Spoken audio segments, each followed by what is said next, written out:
वो समुंदर के बिल्कुल दरमियान में चला जाता है और अपनी रूह को समुंदर को दे देता है। एक अवतार और समुंदर की रूह मिलकर यहाँ बहुत बड़े मॉन्स्टर की शक्ल में आ जाती है, जिसके बाद वो फायर बेंडर्स के सभी जहाजों को तबाह करना शुरू कर देता है। ये कहानी एक अलग ही दुनिया की है, जहाँ 4 ऐसी नेशन इनको में रहती है जिनके पास अपनी अपनी सुपर पावर्स हैं। इनमें से एक है एयर बेंडर्स, जिनके पास हवा को कंट्रोल करने की ताकत है। दूसरे फायर बेंडर्स, जो कहीं भी आग लगाकर उसे कंट्रोल कर सकते हैं। फिर वाटर बेंडर्स, जो कि पानी को कंट्रोल कर सकते हैं। और आखिर में अर्थ बेंडर्स, जिनके पास जमीन और उसकी मिट्टी को कंट्रोल करने की ताकत है। ये सभी लोग अपनी ताकतों का इस्तेमाल करते हुए लड़ना पड़े, इस दुनिया में जंग ना हो जाए, इनके लिए अवतार यानी एक ऐसे इंसान का होना जरूरी है जिसके पास हवा, पानी, आग और जमीन चारों एलिमेंट्स को एक साथ कंट्रोल करने की सुपर पावर हो। पता चला है कि फायर बेंडर्स ने अब इस दुनिया में हुकूमत करने की ठानी है और इसीलिए वो बाकी सभी बेंडर्स को मार रहे हैं। इस जंग को रोकेगा अवतार एंग, जो कि इस वक्त एक एयर बेंडर है। उसे उसके मास्टर एयर बेंडिंग के लिए ट्रेन करते हैं, पर अभी तक एंग अपने अवतार होने की सच्चाई नहीं जानता। इसीलिए बाकी एयर बेंडर्स एंग के मास्टर पर गुस्सा हो रहे हैं कि एंग को अपनी अवतार वाली ट्रेनिंग शुरू कर देनी चाहिए, क्योंकि अब फायर बेंडर्स उन लोगों के इलाके में घुसकर उन्हें मारना चाह रहे थे। मास्टर भी सही वक्त देखकर एंग को उसके अवतार होने की सच्चाई बताते हैं और कहते हैं कि तुम्हें जल्द ही ट्रेनिंग पूरी करके फायर बेंडर्स की तरफ से होने वाले इस जुल्म को रोकना होगा। एंग, जो कि बस 12 साल का था, ये सारी बातें समझ नहीं पाता। इतनी बड़ी जिम्मेदारी से घबराते हुए वो मास्टर से कहता है कि मैं अवतार नहीं बनना चाहता। इन सब चीजों ने उसका मूड भी ऑफ कर दिया था। जैसे ठीक करने के लिए वो अपने पेट से बातें कहता है और उसके साथ उड़कर शहर पे चला जाता है, जबकि उसके पीछे पीछे उसके इलाके में आग का हमला हो चुका था। फायर बेंडर्स ने एयर बेंडर्स के पूरे ही टेम्पल को थोड़े ही टाइम में तबाह कर दिया था। वो लोग सभी एयर बेंडर्स के साथ ही एंग के मास्टर को भी मार चुके थे और जो बचा था वो सिर्फ एंग ही था, जो अपने पेट के साथ शहर पे निकला था। पर तूफान की लपेट में आकर वो पानी में गिरता है। इससे पहले कि वो पानी में डूब जाता, हमें दिखाया जाता है कि उसकी अवतार की ताकतें जागी हैं। उसके सर में बने टैटू से तेज रोशनी निकली थी। इस सीन के बाद कहानी में पूरे 100 साल गुजर जाते हैं और अचानक एक बर्फीले पहाड़ में से तेज रोशनी निकलने के साथ एक बड़े धमाके की तरह वो पहाड़ फट जाता है, जिसमें से अब एंग निकला था। ये वाटर बेंडर्स का इलाका था, जहाँ कटारा नामी वाटर बेंडर अपने भाई के साथ ट्रेनिंग कर रही थी। ये वाक्य देखकर वो दोनों घबरा जाते हैं और एंग को अपने टेम्पल में ले आते हैं। एंग का यहाँ से निकलना फायर बेंडर्स का प्रिंस ज़ुको भी देख चुका था, जो दुनिया में अवतार को ही ढूंढने के मिशन पे था। यहाँ वाटर बेंडर्स के टेम्पल में जब एंग को होश आता है तो वो अपने साथ होने वाला सब कुछ यहाँ लोगों को बताता है कि जब उसके इलाके में आग का हमला हुआ था तो तब वो सैर के लिए वहाँ से निकला हुआ था और एक तूफान में फंसने के बाद उसे इस टेम्पल में होश आया है। वाटर बेंडर्स की एक ओल्ड लेडी उससे कहती है कि ऐसा कैसे हो सकता है, जिस हमले की तुम बात कर रही हो वो आज से पूरे 100 साल पहले इस दुनिया में हुआ था, जिसमें सभी एयर बेंडर्स मारे गए थे। उनकी पूरी नस्ल खत्म कर दी गई थी। यहाँ तक के काफी वाटर बेंडर्स भी उस जंग में मारे गए। बस ये कटारा ही उनके कबीले में आखिरी वाटर बेंडर बची है। एंग से थोड़ी और बात करने पर वो ओल्ड लेडी पता चला लेती है कि एंग एक अवतार है और इस दुनिया में बचा आखिरी वाटर बेंडर भी। एंग ने यहाँ पर अपने पेट को भी बुला लिया था। कुछ दिन वो यही रुकता है और वाटर बेंडर कटारा का अच्छा दोस्त बन जाता है, जिसे अभी तक अपने पावर्स पर कंट्रोल करना नहीं आया था। एंग उसे अपनी सोल और इमोशंस पर कंट्रोल करते हुए फोकस करने की स्किल बताता है, जिसकी मदद से अब वो अच्छे से वाटर बेंडिंग कर पा रही है। दूसरी तरफ फायर बेंडर्स का प्रिंस ज़ुको अपने अंकल के साथ मिलकर अवतार एंग को पकड़ने के लिए वाटर बेंडर्स के विलेज में आता है और गाँव वालों से जब शराफत के साथ एंग को उसके हवाले करने का कहता है तो उसे बचाने के लिए कटारा का भाई ज़ुको को लड़ने का चैलेंज दे देता है। ज़ुको एक ट्रेंड फायर बेंडर था, जबकि उसके सामने एक आम इंसान जिसे वो बड़ी आसानी से हरा चुका था। इससे पहले कि वो अपने सामने वाले लड़के को मार देता, लड़ाई खत्म करने के लिए एंग सामने आता है और उनके साथ चला जाता है। एंग को शिप के जेल में डाला गया था। एंग यहाँ अपनी एयर बेंडिंग की स्किल्स का इस्तेमाल करते हुए बड़े ही आराम से अपनी कैद की चाबियां चुरा यहाँ के सिपाहियों को चकमा दे कैद से निकलकर ज़ुको की इस शिप का विजिट करता है, जहाँ उसे अवतार पे लिखी ज़ुको की किताब मिलती है, जिसे चुरा जैसे ही वो शिप से उड़ता है तो ज़ुको की नजर में आ जाता है। ज़ुको आग से एंग पर हमला कर रहा था, जिससे बचते हुए इससे पहले कि वो पानी में गिरता, कटारा और उसका भाई एंग को उसी के पेट पर बचाने वहाँ पहुँच चुके थे। ये लोग एयर बेंडर्स के टेम्पल में जाते हैं जहाँ सब बर्बाद था। वहीं जब एंग को अपने मास्टर की हड्डियां नजर आती है तो दुख और गुस्से से उसका बुरा हाल हो जाता है। ऐसे में उसकी सारी अवतार की पावर्स एक बार दोबारा से जाग उठती हैं, जिनको अपने दिल पर कंट्रोल करते हुए उसने बहुत मुश्किल से काबू में किया था। वो बहुत ज्यादा रो रहा था। इस वक्त तारा उसे हौसला देती है। एंग कहता है कि मेरी वजह से 100 साल पहले मेरी दुनिया खत्म हो गई, पर अब मैं पहले वाली गलती नहीं दोहराऊंगा। मैं अब अवतार की ट्रेनिंग खुद से पूरी करूंगा। प्रिंस ज़ुको की अवतार पर लिखी हुई बुक जो उसने शिप से चुराई थी, उसके जरिए उसे पता चलता है कि अवतार की ट्रेनिंग स्टार्ट करने के लिए उसे पहले पिछले सभी अवतार की पावर्स को जगाना होगा। इसीलिए पहले वो कियोशी अवतार के टेम्पल में जाते हैं जो उनके पास ही एक आइलैंड पे था। लेकिन वहाँ जाने पर आइलैंड के लोग उन पर हमला करके उन्हें पकड़ने वाले होते हैं कि कियोशी की मूर्ति से एंग के ऊपर एकदम से रोशनी गिरती है, जो देख आइलैंड के लोग हैरान होते हैं और उन्हें अपने सरदारों के पास ले आते हैं। ये एंग और एंग के साथियों को बताते हैं कि असल में उनके पास किसी तरह की भी बेंडिंग पावर्स नहीं है, जिनकी वजह से वो अपने आप को बचा नहीं सकते। इसीलिए वो किसी अनजान इंसान को अपने आइलैंड में नहीं आने देते। एंग कहता है पर मुझे बस कियोशी अवतार के बारे में जानना है, उनकी पावर्स को जगाना है, क्योंकि मैं खुद एक अवतार हूँ। ये सुन वो लोग उसकी मदद को मान जाते हैं और रात में यही उनका पीछा करते हुए ज़ुको भी पहुंच जाता है और आइलैंड के लोगों से कहता है कि हम यहाँ पर एक मुजरिम को पकड़ने के लिए आए हैं। अगले दिन एंग दोबारा कियोशी की मूर्ति के पास जाता है और इस मर्तबा जब मूर्ति से रोशनी उसके ऊपर गिरती है तो वो अचानक ही सोल्स यानी रूहों की दुनिया में पहुंचकर अवतार कियोशी से मिलता है, जो उसे बताती है कि तुम्हारी पहले अवतार की ट्रेनिंग ना करने की वजह से दुनिया इस हाल तक पहुंची है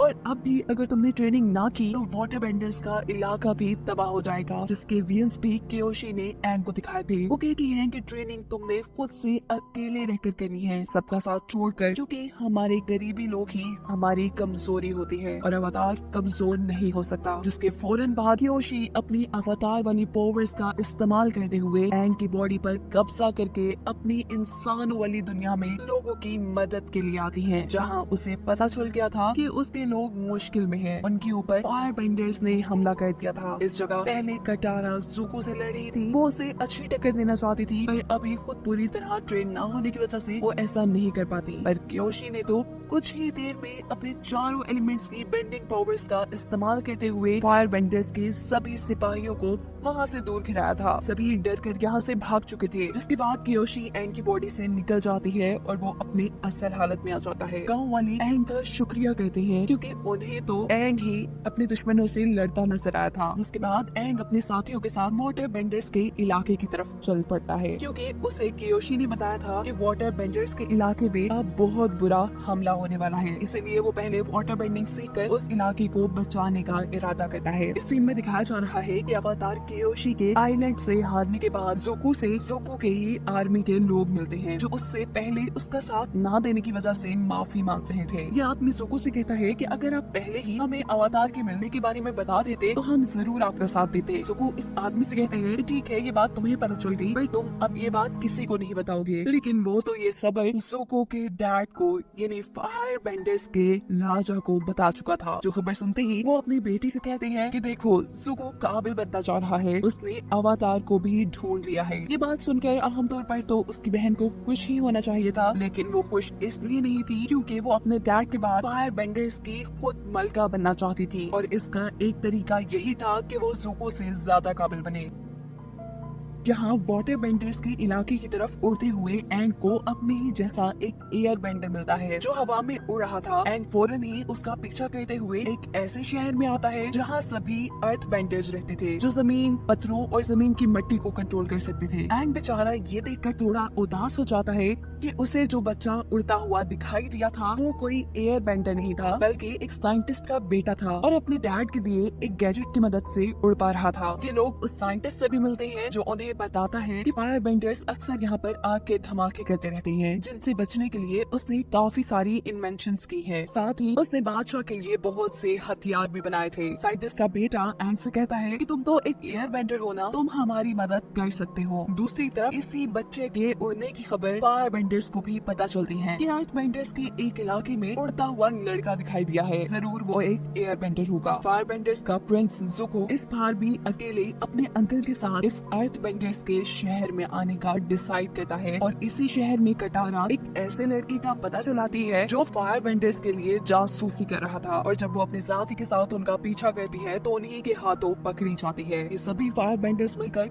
उसके ऊपर हमला कर देते हैं। वो अपने साथी के साथ मिलकर जल्द ही उन्हें हरा देती है, जबकि दूसरी तरफ उसका भाई एक साइंटिस्ट के साथ मिलकर बड़े एयर बैलून का डिजाइन बनाने में कामयाब हो जाते हैं। इसी शहर में एंग ये पता चलाता है कि फायर बेंडर्स यहाँ पर अपनी आग से हमला नहीं करते, बल्कि वो तो इस शहर में किसी खास केमिकल का इस्तेमाल करते हुए आग के हमले और धमाके करवाते हैं। और जरूर इनके शहर के अंदर का ही कोई आदमी फायर बेंडर्स की मदद करता है। एंग इस काम में मुलविस जिस लड़के का नाम बताता है, कटारा उसे जानती थी। उसी के साथ मिलकर तो उसने फायर बेंडर्स को हराया था। वो लड़का तो उसे अच्छा इंसान लगा था, लेकिन जब बाहर जाकर वो दोबारा उस लड़के से बात करती है तो वो लड़का उसे अपना प्लान बताता है कि कैसे वो साइंटिस्ट के सामान को बादशाह के पास ले जाते हुए एक बॉम्ब से बदल देंगे, जिसके नतीजे में वहाँ के बादशाह मर जाएंगे। कटारा को ये सुन बिल्कुल यकीन नहीं हुआ था कि जिस लड़के पे उसने यकीन किया वो इतना बुरा हो सकता है। वो अब एंग के साथ मिलकर बादशाह को बचाने के लिए निकलती है, जहाँ पर एंग का सामना ज़ुको से हो जाता है। ये लोग लड़ते लड़ते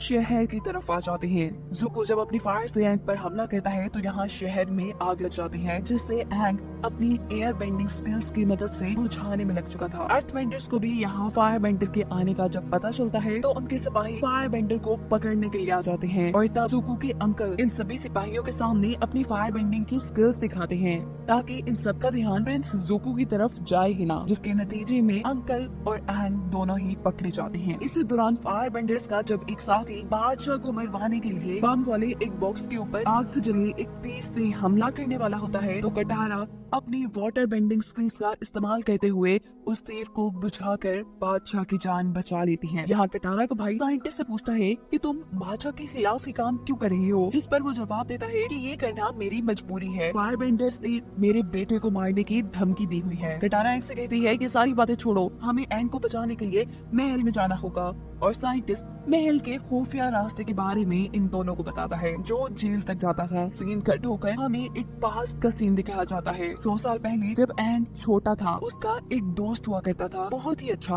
और वो एक अर्थ बेंडर था। मजेदार की बात ये थी कि इस वक्त अर्थ बेंडर्स का जो बादशाह था वो एंग का 100 साल पुराना बचपन का दोस्त ही था, जो अब बूढ़ा हो चुका था, लेकिन वो एंग को देखते ही उसे एक ही नजर में पहचान जाता है। यहाँ कटारा और उसका भाई जो एंग को बचाने के लिए एक खुफिया रास्ते से महल की जेल की तरफ जा रहे थे, उनके रास्ते में एक खुफिया टनल आ जाती है, जिसके बाहर उन्हें एक आदमी भी मिला था, जिसने उन्हें बताया था कि तुम इस रास्ते को अपने प्यार से ही पार कर सकते हो। लेकिन ये दोनों बहन भाई जो एक दूसरे पर एतबार नहीं करते थे, इस टनल में खो जाते हैं। बहुत ही मुश्किल से जब ये लोग आगे बढ़ रहे होते हैं तो इनका सामना एक मॉन्स्टर से हो जाता है। डर कर ये दोनों ही हाथ पकड़ लेते हैं। ऐसा करने पे वो मॉन्स्टर एकदम से खामोश हो चुका था। कटारा समझ जाती है कि ये उनके प्यार की वजह से हुआ है। वो इसी मॉन्स्टर से बाहर निकलने का रास्ता जब पूछती है तो मॉन्स्टर यहाँ की दीवार तोड़कर एक रास्ता बना देता है, और अब हमें दिखाया जाता है एंग को, जो कि अर्थ बेंडर्स के बादशाह का सामना कर रहा था। ये बादशाह बहुत ही ज्यादा गुस्से में था, क्योंकि 100 साल पहले एंग की वजह से उनकी दुनिया तबाह हुई थी। इसका बदला लेने के लिए वो अपनी सारी अर्थ बेंडिंग पावर्स का इस्तेमाल करते हुए एंग के ऊपर हमला करता है। वो बहुत ही मुश्किल से अपने आप को बचा पाता है, जिस पर वो बादशाह गुस्से में उसे बताता है कि तुम अभी भी एक बच्चे की तरह सोचते हो,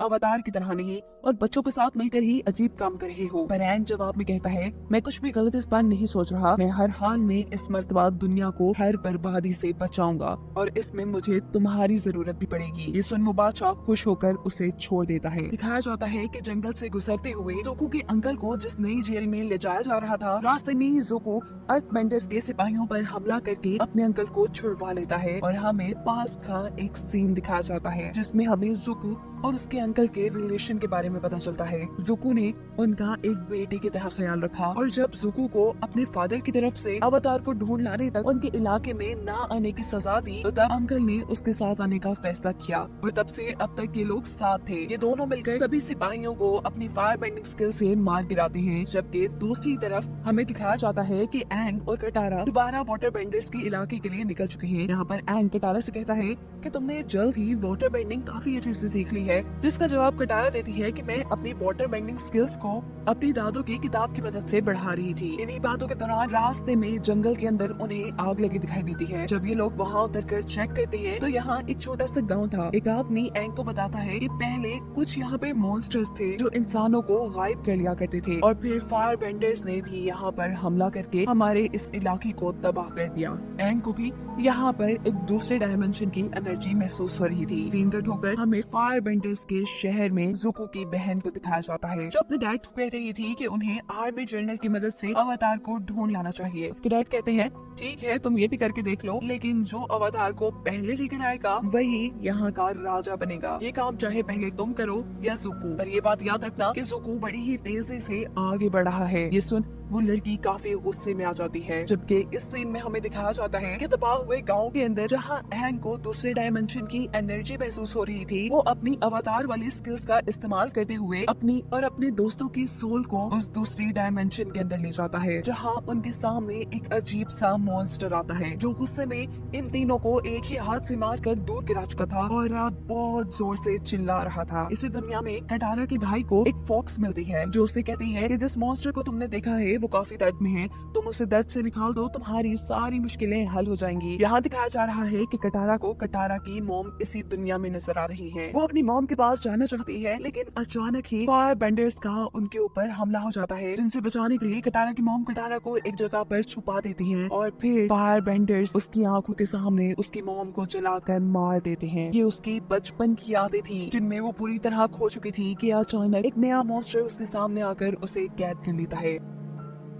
इस दुनिया में कटारा के भाई को भी कुछ ख्याल आती है, जहाँ उसके फादर और उसके अंकल आपस में बातें कर रहे हैं कि ये लड़का किसी काम का नहीं है, वो कोई मास्टर नहीं बन सकता। ये बातें उसे दुख देती हैं। वो भी इन ख्यालों में खो जाता है और अचानक वो मॉन्स्टर जिसने कटारा को कैद किया था वो उसके भाई को भी कैद कर लेता है। अब तो एंग को भी इस दुनिया में अपना एयर बेंडर्स का टेम्पल नजर आ रहा था, लेकिन वो एक ही सेकंड में समझ आता है कि ऐसा नहीं हो सकता, कि कोई इल्यूजन है। वो अपना पूरा फोकस लगाता है और देखता है कि यहाँ पे असल में है क्या, और उसे यहाँ एक मॉन्स्टर दिखाई देता है जो उससे कहता है कि तुम कई साल बाद ऐसे इंसान मेरे सामने आए हो जो मेरे भरम से बच गए, वरना जो मेरे भरम में आता है उसे मैं कैद कर लेता हूँ। मैं जान चुका हूँ कि तुम एक अवतार हो, मैं पहले भी बहुत से अवतार से लड़ चुका हूँ। वो उससे पूछता है कि क्या तुम मेरी कोई चीज लेकर आए हो? एंग कहता है नहीं, मैं तो अपने दोस्तों को बचाने के लिए यहाँ आया हूँ। ये कहते ही उसके और मॉन्स्टर के दरमियान में लड़ाई शुरू हो जाती है, पर एंग जो यहाँ पे एक सोल था अपनी ताकतों का इस्तेमाल नहीं कर पा रहा था, इसीलिए वो इस मॉन्स्टर से हार जाता है और वहाँ से भागकर एक घर के अंदर आता है, जहाँ पर उसे अपने मास्टर मिलते हैं। वो उनके गले लगकर उनसे कहता है कि आप कहाँ चले गए थे,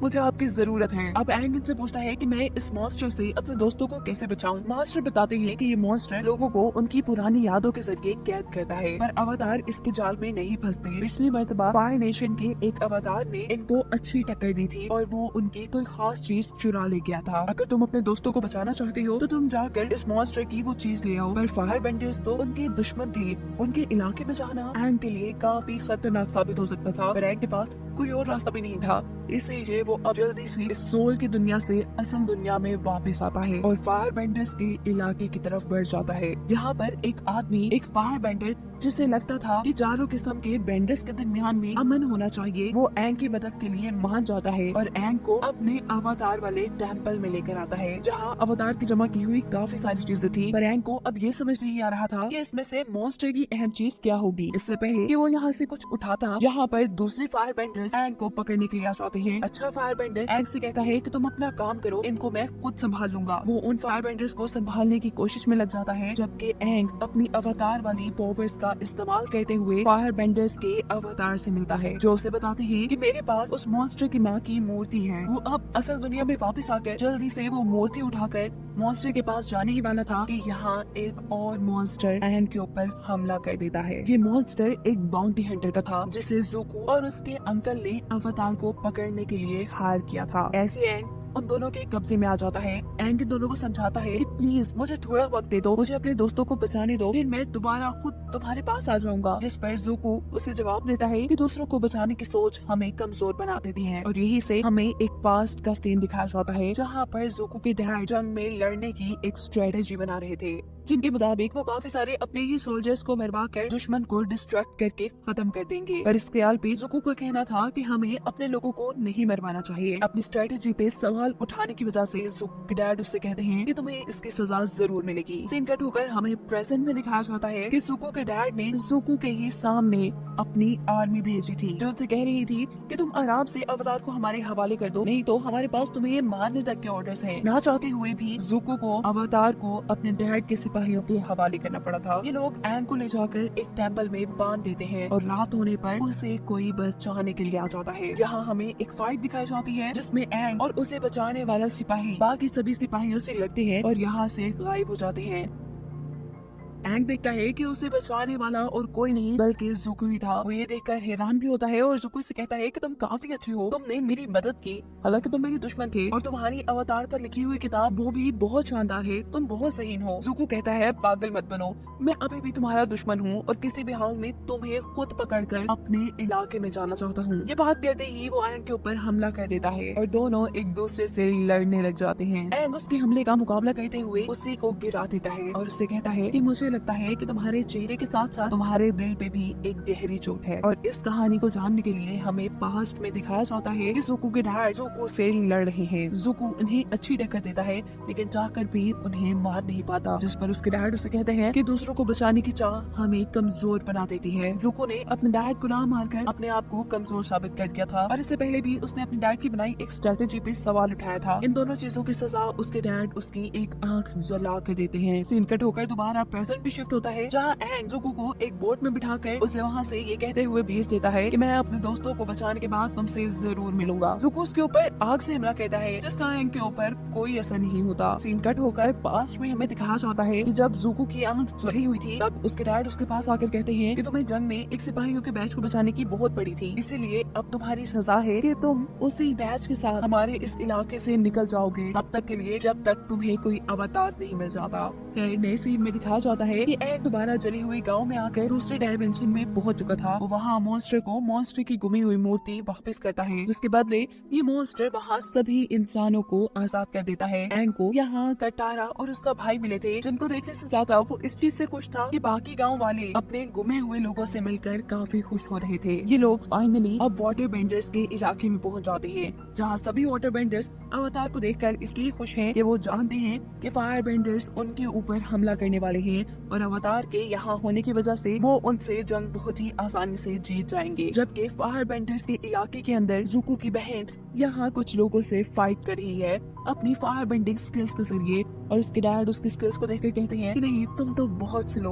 बहुत बेकार हो। ये सुन उस लड़की को गुस्सा आ जाता है और वो अपने दोस्तों से कहती है कि मैं सब जानती हूँ, ये मेरे डैड की चाल है, वो असल में मुझे बादशाह बनाना ही नहीं चाहते, वो चाहते हैं कि उनका बेटा ज़ुको ही बादशाह बने, लेकिन मैं उससे ज्यादा काबिल हूँ और मैं ये बात प्रूव करके रहूंगी। वाटर बेंडर्स के इलाके में जब बड़े वाटर बेंडर्स एंग से बात करते हुए जंग की स्ट्रेटेजी बनाने का सोचते हैं तो एंग उन्हें कहता है कि मैं अभी इन चीजों के लिए काफी छोटा हूँ और अभी तक अपने दोस्तों की मदद लेता हूँ। तो ये सुन वो गुस्सा हो जाते हैं और उससे कहते हैं कि तुम कैसे अवतार हो, एक बेकार अवतार जो अपने कामों में अपने दोस्तों की मदद लेता है। हालांकि अवतार में इतनी ताकत होनी चाहिए कि वो किसी भी मुसीबत का अकेले में मुकाबला कर सके। एंग बेचारा ये सब सुन उदास हो चुका था। यहाँ कटारा जो कि एक अच्छी फायर बेंडर थी, वो जब यहाँ के लोगों से मिलती है तो उसे पता चलता है कि यहाँ की औरतें तो जंग में हिस्सा ही नहीं लेती, बल्कि वो अपनी वाटर बेंडिंग स्किल लोगों की सेहत को ठीक करने के लिए इस्तेमाल करती है और ये बात कटारा को काफी गलत लगती है। यहीं पर एंग अब एक नए अवतार से मिलता है उनकी पावर्स को एक्टिवेट करने के लिए और ये अवतार एंग से कहते हैं कि तुम मेरी वाली ही गलती कर रहे हो, मैंने भी अपने लोगों को छोड़कर सोल्स की दुनिया में लोगों की मदद करना शुरू की थी और इसी वजह से लोग अभी तक मेरी इज्जत नहीं करते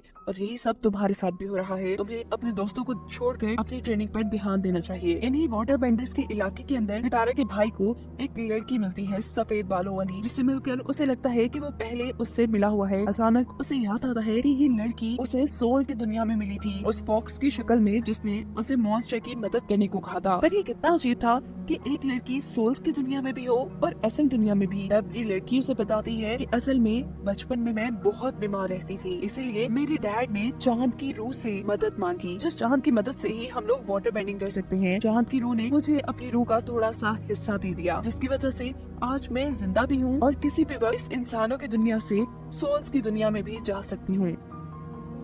यही फायर बेंडर्स के इलाके के अंदर ज़ुको की बहन अपने डैड को अपनी ऐसी फायर बेंडिंग स्किल्स दिखाती है जिसमें उसने अपने हाथों से बिजली भी निकाली थी। ये देख उसके डैड खुश हो जाते हैं, जबकि इस सीन में हमें दिखाया जाता है कि फायर बेंडर्स अब वाटर बेंडर्स के इलाके पर हमला करने के लिए आगे बढ़े थे। उनके पास एक एयर बलून भी था जिसके अंदर फायर बेंडर्स के जर्नल थे। वाटर बेंडर्स भी दिमागी तौर पर इस जंग के लिए तैयार थे, पर उनके पास इतनी बड़ी फौज नहीं थी कि वो फायर बेंडर्स का सामना कर सके। तब कटारा उन्हें मशवरा देती है कि औरतें भी इस जंग में हिस्सा लें। अपनी बात को प्रूव करने के लिए वो यहाँ की सरदार से अपनी अच्छी वाटर बेंडिंग स्किल्स के जरिए लड़ती है और ये प्रूव कर देती है कि औरतें भी जंग में हिस्सा ले सकती हैं। यहाँ पर हमला हो जाता है।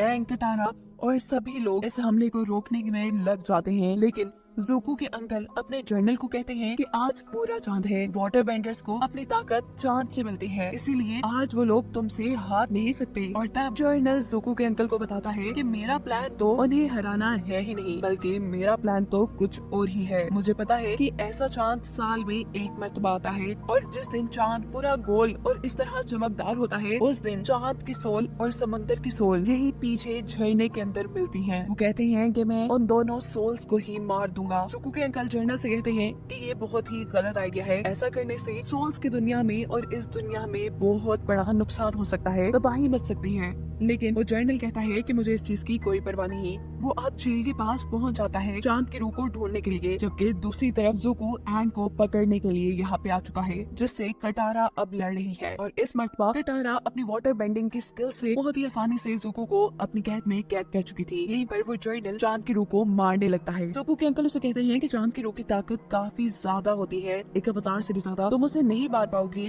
लेकिन वो जर्नल वाटर बेंडर्स को खत्म करने के लिए चांद की रूह को पकड़ लेता है। ऐसे में चांद एकदम से लाल हो चुका था, जिसके बाद वो आदमी चांद की रूह को अपने जादुई खंजर से मार भी देता है और ऐसे चांद बिल्कुल काला पड़ जाता है। चांद की खत्म होने से वाटर बेंडर्स की ताकत भी खत्म हो जाती है। फायर बेंडर्स ताकतवर हो जाते हैं और वो हमला करके इनके इलाके को खत्म करने लगते हैं, यहाँ तक कि वाटर बेंडर्स का टेम्पल भी टूट जाता है। ये बिल्कुल वही सीन है जो कयोशी ने एंग के वीएन में दिखाया था। एंग यहाँ के लोगों को बचाना चाहता था, लेकिन तभी उसे कयोशी की कही हुई वो बात याद आती है कि एक अवतार को लोगों की फिक्र छोड़कर खुद पे ध्यान देना चाहिए और अपनी पावर्स को उभारना चाहिए। ये सोचते ही वो समुद्र के बिल्कुल दरमियान में चला जाता है और अपनी रूह को समुद्र को दे देता है। एक अवतार और समुद्र की रूह मिलकर यहाँ बहुत बड़े मॉन्स्टर की शक्ल में आ जाती है, जिसके बाद वो फायर बेंडर्स के सभी जहाजों को तबाह करना शुरू कर देता है।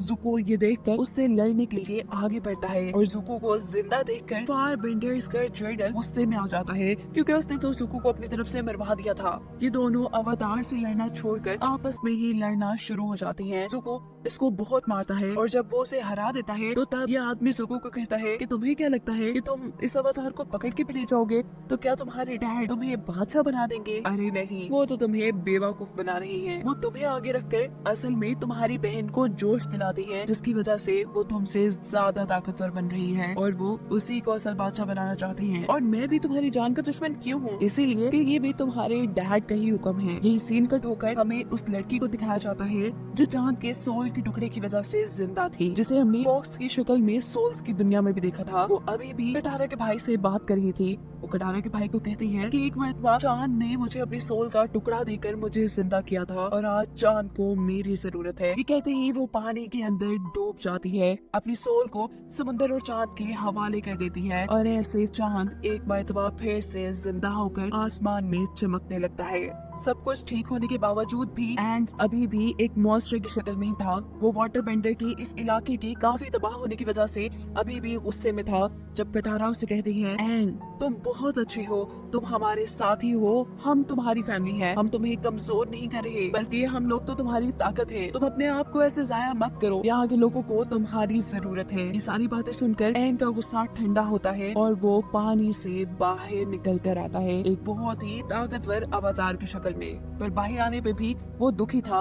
उसे लग रहा था कि यहाँ पे जितनी भी तबाही हुई है उसकी वजह से हुई है, लेकिन उसके साथी उसे कहते हैं कि ये तबाही उसने नहीं की बल्कि फायर बेंडर्स ने की है। उसने तो यहाँ के कई लोगों की जान बचाई है और दुनिया को बहुत बड़े खतरे से भी बचाया है। एंग कहता है कि अब बस मैं पुरानी चीजों को भुलाकर अपने आगे के सफर पर ध्यान दूंगा, जिसमें कटारा उसे वाटर और एयर बेंडिंग सिखाने में मदद करने वाली थी। सीन कट होकर हम जुको और उसके अंकल को देखते हैं, जिनको अभी भी मालूम नहीं था कि उन्हें क्या करना है, क्योंकि उन्हें तो अपने ही बाप और भाई से धोखा मिल चुका था। दूसरी तरफ जुको के डैड, जिनको ये खबर मिलती है कि वाटर बेंडर्स के काफी सारे इलाके को तबाह करने के बावजूद भी फायर बेंडर्स उनसे हार चुके हैं, तो वो हैरान के तौर पे इस खबर को सुनकर नाराज नहीं होते और अपने लोगों को बताते हैं कि ये तो उनकी सिर्फ एक चाल थी। वो कभी भी वाटर बेंडर्स के इलाके को तबाह करना ही नहीं चाहते थे। वो तो सिर्फ चाहते थे कि अवतार का ध्यान वाटर बेंडर्स के उस इलाके को बचाने में लग जाए, जबकि पीछे से उन लोगों ने तो अर्थ बेंडर्स के